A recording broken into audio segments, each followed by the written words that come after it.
guys, Tony Hannity's here, and this is Tony's Tech Talk episode 11. Some pretty cool things that happened today. The official announcement of the LGG3. There was some stuff going on at the CodeCon down in lovely, well, I don't remember exactly where it was, but I think it was Palos Verdes, and close to LA, which I've been to. It's a beautiful, beautiful place. If you can go, it's worth the $10 valet. It's really a beautiful place to go and check out. But then also Google showed off their new kind of concept car. So we'll talk about those three things today. But let's just go ahead and start off with the the LGG3.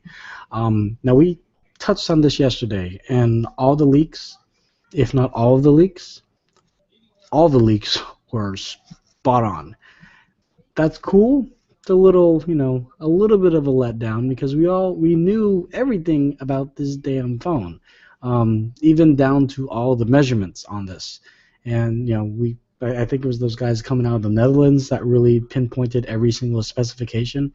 But yeah, there's a 5.5-inch quad HD display, so the pixel density on this thing is freaking tremendous. It's 4 times the resolution from even the Galaxy S5. Its pixels per inch, or PPI, is 538, and it's even more of a resolution, higher resolution than the Surface Pro 3, which is pretty amazing. Now, although it is 5.5 inches, it's not as tall as the OnePlus One. So if you looked at the OnePlus One and you were thinking that, oh, maybe I want a larger phone, the problem with the OnePlus One is it is kind of tall, and trying to hit the upper left-hand corner or the upper right-hand corner, depending on what hand that you're using, it's just really difficult. Based off of what I've seen in some of the, I guess, pre-review or impressions video, it's not that hard. It's fairly easy to operate one-handed, which is very, very important. Color-wise, we were off by one color. I think it's 4 colors that the phone's going to be available in. Personally, I put my phones in cases, so color doesn't really mean much to me.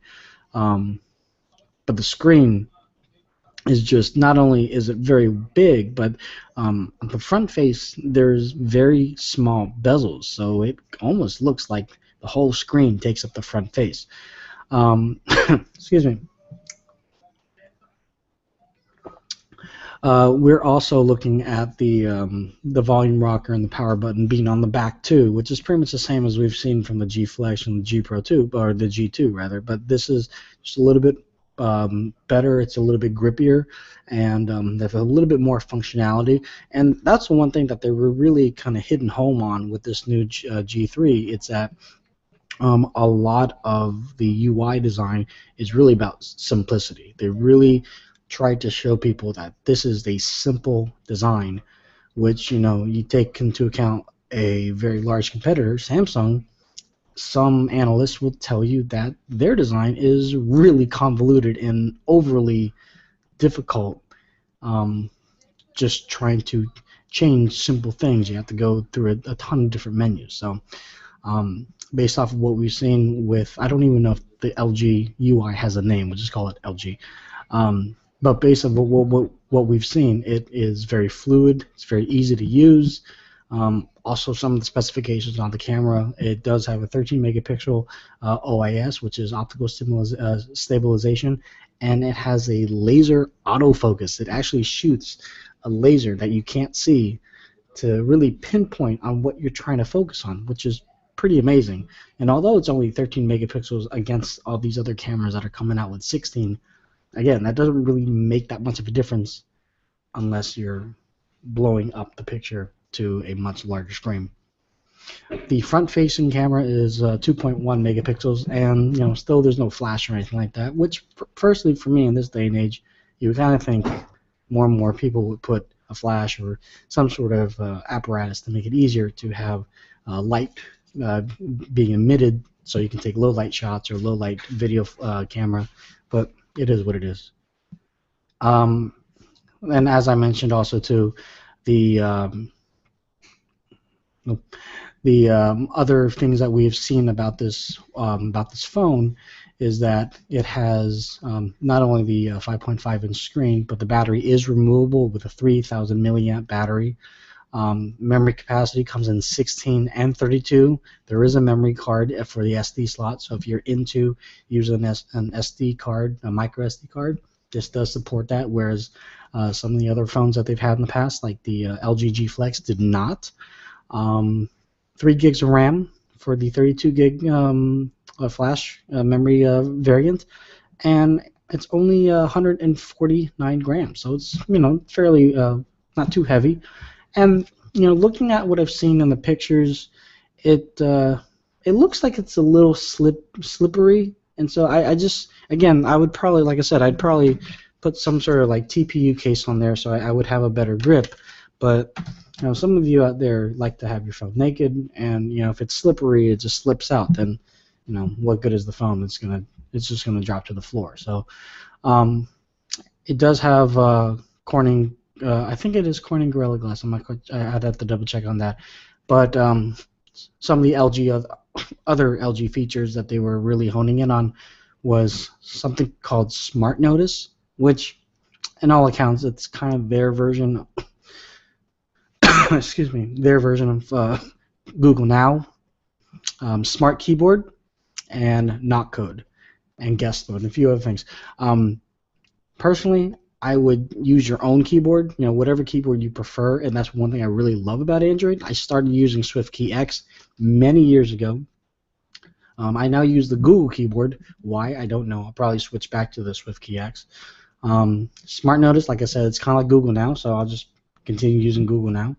And the one thing that I really do like about the LG UI, they have their own security function called Knock Code. I think Samsung or HTC copied this to a certain degree, but Knock Code allows you to knock on the screen in a certain pattern in a 4-box, or it's a 4 or 6 box, and based off of whatever pattern you tap on, then it'll unlock your phone that way. So yeah, this is actually going on sale in South Korea tomorrow on the May 28th, coming to the United States on all the major carriers, AT&T, Sprint, Verizon. Prices, we have no idea. We do know that at least with the Verizon one, it's going to support the new XLTE, which I really don't know what that means for the average user. Maybe it's going to be better sound quality for voice calls and possibly a little bit quicker, but it's not gigabit speed or anything like that, so I wouldn't get too excited over that. But it will be available in over 170 countries worldwide. So it's very, very exciting. Another thing that they announced, and I'll show you a screenshot of this, this is a headphone called the LG Tone Infinitum. I actually have the LG Tones that I use on a day-to-day basis, and I love them. I use them when I work out. Very good sound quality, very good battery life. They come out of my ear every once in a while, but this is kind of the top-of-the-line version of that. And it does not come with the phone. I want to specify that you don't get these for free. It would be kind of cool if you did. But these are the HBS 900, and they go behind the neck just like all the other kind of LG headsets have done that are becoming very popular. I'm sure you've seen people doing the whole Lobot look, as the Star Wars Minute guys have called it. And this is great for just kind of walking around town and listening it into one ear, 2 ears, whatever you want, or having your conference calls in both ears, which is really handy these days, so you can hear everybody who's talking. Like I said, the battery life on the ones that I have is pretty remarkable, but this one boasts 17 hours of talk time or 14 hours of playback on a charge, and it actually offers what they say is a retractable cord. So instead of, as you can see here, you don't see the cords, but I'm assuming that they retract into the actual band, if you will, so they're not going to be flopping around like the Tone Plus ones do currently. Now, the Tone Plus, the ones that I have, are about $70, and considering that this is being stamped also with the Harman Kardon logo, with Harman Kardon speakers system, we're probably looking at maybe 100, 120, maybe 150. I'm not quite sure, but one thing that they did mention is that the reason why they're showing this off right now is because this has some features that work in congruence with the G3. So first of all, if you have these paired up with the G3, but you raise the G3 to your ear, it'll automatically disconnect from the headset and then just use the audio from the phone, or rather from the phone itself. Yeah, that's what I said. Sorry, I just got a Facebook notification. So yeah, with this in mind, I'm definitely considering getting the G3. I know I put this out to my followers on Instagram and Facebook and Google Plus. Like, should I get the G3? Should I wait? You know, because I'm rocking a Note 3. I gotta send it back to Samsung. I'll have to draw back and go to the Galaxy S3. And so going to a G3 with LG. For me personally, it's kind of a stretch because I know they're finally getting the notoriety that they deserve. They don't have anywhere near the marketing power that Samsung has, so that doesn't necessarily mean they're a bad product. It just means that they're not getting as much notice as, you know, say Samsung. But I've had LG phones in the past, and they weren't so good. LG Revolution on Verizon, which I believe was LG's first 4G LTE device, at least here in the United States, and, you know, to its credit, it was the first. It was also the first to have Netflix, which was kind of cool, but it was the first, and first sometimes is the worst. So it just kind of put a bad taste in my mouth. But from everyone's experience with the Nexus 4 and the Nexus 5, the G Pro 2, all that stuff, people seem to be very happy with it. Some people have said, you know, the UI is a little wonky, not as heavy as TouchWiz, but, you know, could be better. Again, that's kind of like why I like launchers. You know, you just download a launcher. The Nova launchers, they have a new beta coming out, and it's supposed to run a lot lighter, and, you know, you can download whatever UI you want. You could put the Nexus UI on there if you like. So, yeah, the question is now how much. That is the big question. How much? So they didn't announce any or mention anything about the G Watch or anything like that. So yeah, like I said, we'll probably have to wait till Google I/O for that. But how much is this going to cost? When exactly is this going to come out? And how much are the headphones going to be? Because truth be told, I love the headphones I have right now. But when I saw those, I was like, you know, the whole Fry meme, take my money. Yeah, I have to explain that to my wife now. Okay, cool. So that's the G3. So should be coming to a store near you in the next month or so. But if you reside in South Korea, let us know if you're going to go grab it. Or if you're going to order it from South Korea, let us know. In terms of some hands-on videos that I've seen, I know Fandroid has one, but also another YouTuber, MKBHD, also got a chance to check out the South Korean version. And it's about a 6 or 7 minute video, if I'm not mistaken, and he goes a little bit on the surface of the phone, a little bit on the operating system. So cool, yeah, very, very cool. Next up, Google self-driving cars. Now this isn't anything new. We've talked about this before. You know, Google self-driving cars. I've been using Toyota Priuses or Prius, whatever the plural of it is. But the reality is with those is that they're regular cars. You have a steering wheel, you have a gas pedal, you have a brake pedal, no clutch, and you know, you have a driver. But we're going into the future. We're trying to get into a point in time where it is a self-driving car, but you don't do any of the driving whatsoever.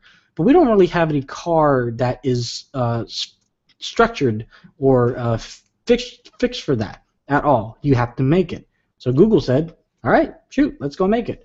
So today on their YouTube channel, they actually showed off a driverless car with no steering wheel, with no gas pedal, no brake pedal, nothing. And oh yeah, of course they would show the Lotus ad. Sorry guys. But I don't know exactly like who. Oh, this is actually the wrong thing, anyways. Oh no, this is correct. Yep. Yeah, this is just a Microsoft ad, and we'll be talking about Microsoft in a second too. All right. So I guess in Mountain View, Google invited a few people to check this out. This car only goes like 25 miles an hour. That is the max speed. And it already has the maps pre-programmed into the car's GPS system. And I think they only have one of these prototypes available to even mess around with. But essentially, Uh, you have side view mirrors, you've got a glove compartment, and you've got a stereo, and two seats, and I'm sure some sort of like makeshift trunk. But yeah, there's nothing to drive at all. And Google is really, especially this gentleman that you can see here. Um, he's. I think if I'm not mistaken, he was mentioning in the video how he's not able to go to certain places because it's just too far, or he can't drive, or public transportation for him is just not in the means of his abilities to get to, or it's just not easy. So having a self-driving car to do all the hard work for him is spectacular. And yeah, sure, there's a lot of scariness of it all and everything. The car is going to take over, and I think it was last week on the HBO show. I forget what it's called, but the self-driving car drives itself into a shipping container and drives the guy to a remote desert island. There's a lot of jokes and there's a lot of tongue-in-cheek. We can go there. Sure, yeah, like I said, there's some scariness stuff too. You could drive into a wall for no reason. But the fact of the matter is, something like this technology could actually help somebody out. So I would, if I were you, I would go check this out. It's like I said, it's on YouTube, and it's only about 3 minutes, a 3-minute video to go check out. And it's fairly informative, and you obviously, just like any other YouTube channel, like our channel, you can subscribe and see what other things that they have in the future. But yeah, Google self-driving cars, it's getting to be a much more realer thing instead of just makeshifting Toyota Prius. They're trying to actually make a real car for the everyday average guy to just say, okay, cruise control to Walmart, boom, and just go. So we'll keep tabs on that. Maybe we'll find out a little bit more at I/O next month. Maybe they'll give away one of those cars to everybody that comes. So that's, yeah, don't do that, Google. Let's go and check the Q&A, see if anyone has anything to say. Not yet. So the Q&A is open. So if you're watching, you and all the other people that are watching right now, let me know if you have any questions regarding the LG G3, Google self-driving cars, or our next topic, which is a new alpha feature that Satya Nadella showed off at CodeCon today in front of Walt Mossberg and Kara Swisher. Essentially, he was saying how the Microsoft team have been working on, I guess, universal translation, which is basically something that we've seen in science fiction TV shows like Star Trek, where you just have this little thing like, talking to this, and someone speaks Klingon and it talks back to them in English. And we've all kind of wanted something like that. Google does that to a certain degree, but it doesn't do it real time. You kind of have to press a few buttons to listen to it. So anyways, with this new feature, as they're coining Skype Translate, it would be real-time translation. So like I said, this is like pre-alpha or alpha, and what I do like about the demo is that there was kind of a demo fail, which proves that whatever they were demoing on stage, it wasn't like a pre-programmed track. Now they were emphasizing every single word, as at least the German girl was. When she was speaking German, it seemed like she was overly emphasizing all of her words so the computer could understand her. But she was just talking to her webcam and to the camera, and at the bottom, just like any other voice recognition software, it recognized exactly what she was saying, and then verbally and visually it changed it to English and said, I hear that you're going to London to move. You're moving to London next year. And that was pretty cool. It's about a 6-minute video, and it's a little slow. But like I said, it's pre-alpha. It's nothing that's coming to consumer or to enterprise anytime soon. But this is going to start breaking down barriers, which can hinder big deals in the future, or just everyday things where you're walking down the street as a tourist, or even just in your own city. Like, I don't speak Spanish. Sometimes I need to talk to someone, and maybe they don't speak English, and this would be a way to speak with them. And like I said, Google Translate has something like this, but integrating it into a live video feed, which Google doesn't do.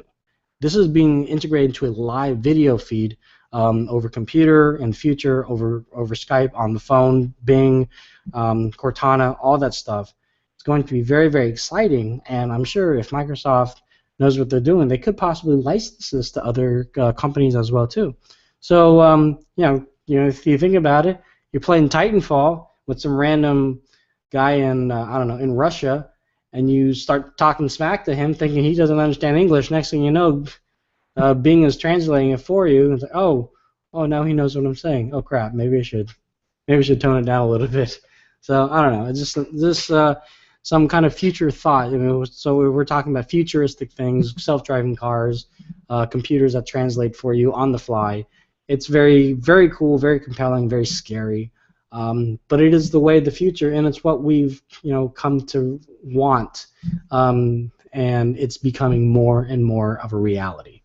So yeah, to recap, no price or actual drop date for the LG G3 here in the United States, but we'll keep you posted on that. Google self-driving cars no longer need driving steering wheel or gas and brakes, and in the future, Skype can translate into any language on the go, on the fly. So if you have any questions, please comment below here on YouTube or hit me up on our YouTube channel, Lazy Tech TV. Hit me up on Twitter at LTGTony or directly on Google+, just Tony Hannity's, find me there. If you have any questions, comments, I'd be happy to address those. I am going to the Samsung event tomorrow, which is the Voice of the Body. This is not cell phone related. It's nothing to do with tablets. They're not going to announce the Galaxy S5 Active. They're not going to announce any new smartwatch or anything like that. But it's also has nothing to do with Samsung TVs. It has nothing to do with Samsung washer and dryer. So they're doing a press event in my backyard here in the beautiful San Francisco Bay Area. So I gotta go. I gotta check it out. And I will see you guys later. Thank you very much for joining, Bruce. I appreciate the comment. Thanks for enjoying the show. We'll talk to you soon. Bye-bye.